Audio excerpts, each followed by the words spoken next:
Le dessin était hardi, hérissé de difficultés, impraticable peut-être Monsieur Fogg allait risquer sa vie, ou tout au moins sa liberté, et par conséquent la réussite de ses projets, mais il n'hésita pas. Il trouva, d'ailleurs, dans Sir Francis Cromarty, un auxiliaire décidé. Quant à Passepartout, il était prêt, on pouvait disposer de lui. L'idée de son maître l'exaltait. Il sentait un cœur, une âme sous cette enveloppe de glace. Il se prenait à aimer Phileas Fogg. Restait le guide. Quel parti prendrait-il dans l'affaire? Ne serait-il pas porté pour les hindous? À défaut de son concours, il fallait au moins s'assurer sa neutralité. Sir Francis Cromarty lui posa franchement la question. « Mon officier, » répondit le guide, « je suis par-ci, et cette femme est par-ci. Disposez de moi. »« Bien, guide, » répondit Monsieur Fogg. « Toutefois, sachez-le bien, » reprit le Parsi, « non seulement nous risquons notre vie, mais des supplices horribles, si nous sommes pris. Ainsi, voyez. »« C'est vu, » répondit Monsieur Fogg. « Je pense que nous devrons attendre la nuit pour agir. »« Je le pense aussi, » répondit le guide. Ce brave hindou donna alors quelques détails sur la victime. C'était une indienne d'une beauté célèbre, de race Parsi, fille de riches négociants de Bombay. Elle avait reçu dans cette ville une éducation absolument anglaise, et à ses manières, à son instruction, on l'eût crue européenne. Elle se nommait Aouda. Orpheline, elle fut mariée malgré elle à ce vieux Raja du Bundelkund. 3 mois après, elle devint veuve. Sachant le sort qui l'attendait, elle s'échappa, fut reprise aussitôt, et les parents du Raja, qui avaient intérêt à sa mort, l'avouèrent à ce supplice auquel il ne semblait pas qu'elle pût échapper. Ce récit ne pouvait qu'enraciner Monsieur Fogg et ses compagnons dans leur généreuse résolution. Il fut décidé que le guide dirigerait l'éléphant vers la pagode de Pillaji, dont il se rapprocherait autant que possible.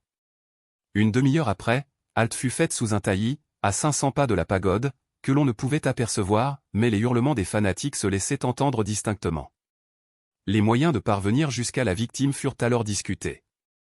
Le guide connaissait cette pagode de Pillaji, dans laquelle il affirmait que la jeune femme était emprisonnée.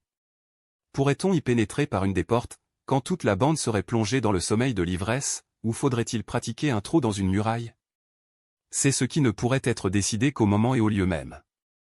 Mais ce qui ne fit aucun doute, c'est que l'enlèvement devait s'opérer cette nuit même, et non quand, le jour venu, la victime serait conduite au supplice. À cet instant, aucune intervention humaine n'eût pu la sauver. Monsieur Fogg et ses compagnons attendirent la nuit. Dès que l'ombre se fit, vers 6 heures du soir, ils résolurent d'opérer une reconnaissance autour de la pagode. Les derniers cris des fakirs s'éteignaient alors. Suivant leur habitude, ces Indiens devaient être plongés dans l'épaisse ivresse du hang, opium liquide, mélangé d'une infusion de chanvre, et il serait peut-être possible de se glisser entre eux jusqu'au temple. Le Parsi, guidant Monsieur Fogg, Sir Francis Cromarty et Passepartout, s'avança sans bruit à travers la forêt. Après 10 minutes de reptation sous les ramures, ils arrivèrent au bord d'une petite rivière, et là, à la lueur de torchets de fer à la pointe desquels brûlaient des résines, ils aperçurent un monceau de bois empilé. C'était le bûcher, fait de précieux santal, et déjà imprégné d'une huile parfumée. À sa partie supérieure reposait le corps embaumé du Raja, qui devait être brûlé en même temps que sa veuve. À 100 pas de ce bûcher s'élevait la pagode, dont les minarets perçaient dans l'ombre la cime des arbres. « Venez, » dit le guide à voix basse. Et, redoublant de précaution, suivi de ses compagnons, il se glissa silencieusement à travers les grandes herbes. Le silence n'était plus interrompu que par le murmure du vent dans les branches. Bientôt le guide s'arrêta à l'extrémité d'une clairière. Quelques résines éclairaient la place. Le sol était jonché de groupes de dormeurs, appesantis par l'ivresse. On eût dit un champ de bataille couvert de morts. Hommes, femmes, enfants, tout était confondu. Quelques ivrognes râlaient encore çà et là. À l'arrière-plan, entre la masse des arbres, le temple de Pillaji se dressait confusément. Mais au grand désappointement du guide, les gardes des Rajas, éclairés par des torches fuligineuses, veillaient aux portes et se promenaient, le sabre nu. On pouvait supposer qu'à l'intérieur les prêtres veillaient aussi. Le Parsi ne s'avança pas plus loin. Il avait reconnu l'impossibilité de forcer l'entrée du temple, et il ramena ses compagnons en arrière. Phileas Fogg et Sir Francis Cromarty avaient compris comme lui qu'ils ne pouvaient rien tenter de ce côté. Ils s'arrêtèrent et s'entretinrent à voix basse. « Attendons, » dit le brigadier général, « il n'est que 8 heures encore, et il est possible que ces gardes succombent aussi au sommeil. » Cela est possible, en effet, répondit le Parsi. Phileas Fogg et ses compagnons s'étendirent donc au pied d'un arbre et attendirent. Le temps leur parut long. Le guide les quittait parfois et allait observer la lisière du bois. Les gardes du Raja veillaient toujours à la lueur des torchers, et une vague lumière filtrait à travers les fenêtres de la pagode. On attendit ainsi jusqu'à minuit. La situation ne changea pas. Même surveillance au dehors. Il était évident qu'on ne pouvait compter sur l'assoupissement des gardes. L'ivresse du hang leur avait été probablement épargnée. Il fallait donc agir autrement et pénétrer par une ouverture pratiquée aux murailles de la pagode. Restait la question de savoir si les prêtres veillaient auprès de leurs victimes avec autant de soin que les soldats à la porte du temple. Après une dernière conversation, le guide se dit prêt à partir. Monsieur Fogg, Sir Francis et Passepartout le suivirent. Ils firent un détour assez long, afin d'atteindre la pagode par son chevet. Vers minuit et demi, ils arrivèrent au pied des murs sans avoir rencontré personne. Aucune surveillance n'avait été établie de ce côté, mais il est vrai de dire que fenêtres et portes manquaient absolument. La nuit était sombre. La lune, alors dans son dernier quartier, quittait à peine l'horizon, encombré de gros nuages. La hauteur des arbres accroissait encore l'obscurité. Mais il ne suffisait pas d'avoir atteint le pied des murailles, il fallait encore y pratiquer une ouverture. Pour cette opération, Phileas Fogg et ses compagnons n'avaient absolument que leur couteau de poche. Très heureusement, les parois du temple se composaient d'un mélange de briques et de bois qui ne pouvait être difficile à percer. La première brique une fois enlevée, les autres viendraient facilement. On se mit à la besogne, en faisant le moins de bruit possible. Le Parsi d'un côté, Passepartout, de l'autre, travaillait à desceller les briques, de manière à obtenir une ouverture large de 2 pieds. Le travail avançait, quand un cri se fit entendre à l'intérieur du temple, et presque aussitôt d'autres cris lui répondirent du dehors. Passepartout et le guide interrompirent leur travail. Les avait-on surpris? L'éveil était-il donné? La plus vulgaire prudence leur commandait de s'éloigner, ce qu'ils firent en même temps que Phileas Fogg et Sir Francis Cromarty. Ils se blottirent de nouveau sous le couvert du bois, attendant que l'alerte, si c'en était une, se fût dissipée, et prêts, dans ce cas, à reprendre leur opération. Mais un contretemps funeste des gardes se montrèrent au chevet de la pagode, et s'y installèrent de manière à empêcher toute approche.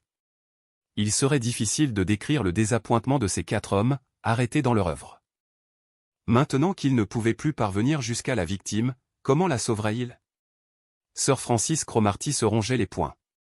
Passepartout était hors de lui, et le guide avait quelque peine à le contenir. L'impassible Fogg attendait sans manifester ses sentiments. « N'avons-nous plus qu'à partir » demanda le brigadier général à voix basse. « Nous n'avons plus qu'à partir » répondit le guide. « Attendez, dit Fogg. Il suffit que je sois demain à Allahabad avant midi. »« Mais qu'espérez-vous » répondit Sir Francis Cromarty. « Dans quelques heures le jour va paraître, et, la chance qui nous échappe peut se représenter au moment suprême. » Le brigadier général aurait voulu pouvoir lire dans les yeux de Phileas Fogg. Sur quoi comptait donc ce froid anglais? Voulait-il, au moment du supplice, se précipiter vers la jeune femme et l'arracher ouvertement à ses bourreaux? C'eût été une folie, et comment admettre que cet homme fût fou à ce point? Néanmoins, Sir Francis Cromarty consentit à attendre jusqu'au dénouement de cette terrible scène. Toutefois, le guide ne laissa pas ses compagnons à l'endroit où ils s'étaient réfugiés, et il les ramena vers la partie antérieure de la clairière. Là, abrités par un bouquet d'arbres, ils pouvaient observer les groupes endormis. Cependant Passepartout, juché sur les premières branches d'un arbre, ruminait une idée qui avait d'abord traversé son esprit comme un éclair, et qui finit par s'incruster dans son cerveau. Il avait commencé par se dire, quelle folie, et maintenant il répétait, pourquoi pas, après tout? C'est une chance, peut-être la seule, et avec de tels abrutis. En tout cas, Passepartout ne formula pas autrement sa pensée, mais il ne tarda pas à se glisser avec la souplesse d'un serpent sur les basses branches de l'arbre dont l'extrémité se courbait vers le sol. Les heures s'écoulaient, et bientôt quelques nuances moins sombres annoncèrent l'approche du jour. Cependant l'obscurité était profonde encore. C'était le moment.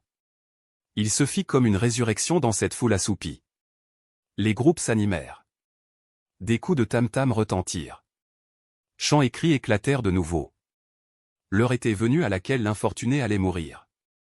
En effet, les portes de la pagode s'ouvrirent. Une lumière plus vive s'échappa de l'intérieur. Monsieur Fogg et Sir Francis Cromarty purent apercevoir la victime, vivement éclairée, que 2 prêtres traînaient au dehors. Il leur sembla même que, secouant l'engourdissement de l'ivresse par un suprême instinct de conservation, la malheureuse tentait d'échapper à ses bourreaux. Le cœur de Sir Francis Cromarty bondit, et par un mouvement convulsif, saisissant la main de Phileas Fogg, il sentit que cette main tenait un couteau ouvert. En ce moment, la foule s'ébranla. La jeune femme était retombée dans cette torpeur provoquée par les fumées du chanvre. Elle passa à travers les fakirs, qui l'escortaient de leurs vociférations religieuses. Phileas Fogg et ses compagnons, se mêlant au dernier rang de la foule, la suivirent. 2 minutes après, ils arrivaient sur le bord de la rivière et s'arrêtaient à moins de 50 pas du bûcher, sur lequel était couché le corps du Raja. Dans la demi-obscurité, ils virent la victime absolument inerte, étendue auprès du cadavre de son époux. Puis une torche fut approchée et le bois imprégné d'huile s'enflamma aussitôt. À ce moment, Sir Francis Cromarty et le guide retinrent Phileas Fogg, qui dans un moment de folie généreuse, s'élançait vers le bûcher. Mais Phileas Fogg les avait déjà repoussés, quand la scène changea soudain. Un cri de terreur s'éleva. Toute cette foule se précipita à terre, épouvantée. Le vieux Raja n'était donc pas mort, qu'on le vit se redresser tout à coup, comme un fantôme, soulever la jeune femme dans ses bras, descendre du bûcher au milieu des tourbillons de vapeur qui lui donnaient une apparence spectrale. Les fakirs, les gardes, les prêtres, pris d'une terreur subite, étaient là, face à terre, n'osant lever les yeux et regarder un tel prodige. La victime inanimée passa entre les bras vigoureux qui la portaient, et sans qu'elle parût leur peser. Monsieur Fogg et Sir Francis Cromarty étaient demeurés debout. Le Parsi avait courbé la tête, et Passepartout, sans doute, n'était pas moins stupéfié. Ce ressuscité arriva ainsi près de l'endroit où se tenaient Monsieur Fogg et Sir Francis Cromarty, et là, d'une voix brève, « Filons », dit-il. C'était Passepartout lui-même qui s'était glissé vers le bûcher au milieu de la fumée épaisse. C'était Passepartout qui, profitant de l'obscurité profonde encore, avait arraché la jeune femme à la mort. C'était Passepartout qui, jouant son rôle avec un audacieux bonheur, passait au milieu de l'épouvante générale. Un instant après, tous quatre disparaissaient dans le bois, et l'éléphant les emportait d'un trot rapide. Mais des cris, des clameurs et même une balle, perçant le chapeau de Phileas Fogg, leur apprirent que la ruse était découverte. En effet, sur le bûcher enflammé se détachait alors le corps du vieux Raja. Les prêtres, revenus de leur frayeur, avaient compris qu'un enlèvement venait de s'accomplir. Aussitôt ils s'étaient précipités dans la forêt. Les gardes les avaient suivis. Une décharge avait eu lieu, mais les ravisseurs fuyaient rapidement, et, en quelques instants, ils se trouvaient hors de la portée des balles et des flèches.